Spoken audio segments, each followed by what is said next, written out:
அதுவா உனக்கு ஒரு கணக்கு. இப்போது இது வந்து உன் கடைசியில் பேலன்ஸ் வர்றது எவ்வளோங்கிறது நான் கண்டுபிடிச்சி சொல்லுவேன். அது உன் மனசில் இருக்கிறத நான் சொல்லுவேன். அதுதான் அந்த கணக்கோட இது. சொல்லட்டா? இப்போ வந்து நான் உனக்கு ஒரு 100 தர்றேன். நீ வந்து அதில் எவ்வளோ பணம் சேர்ப்பியோ சேர்த்துக்கோ. சேர்த்துட்டியா? சேர்த்துட்டு என்னோடய அமௌண்ட்டோ நான் கொடுத்த 100 நீ எவ்வளோ வச்சுருக்கியோ அந்த 2 அமௌண்ட்டையும் ஆட் பண்ணி டோட்டல் பண்ணி அதில் நேர் பாதி. இப்போ 100 50 நீ அப்போ அதில் 10 சேர்த்துருக்கீன்னா 110, 110னா 55.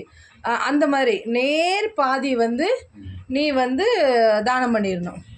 பண்ணிவிட்டு அதில் நீ ஆட் பண்ணிடல, உன்னோட அமௌண்ட்டு நீ ஆட் பண்ணுன்னு சொன்னோம்ல.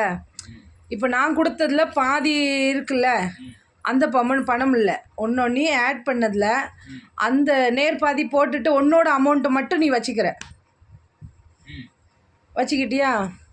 அப்போது மிச்சம் பேலன்ஸ் எவ்வளோ இருக்குதுன்னா 50 ருபீஸ் இருக்குது.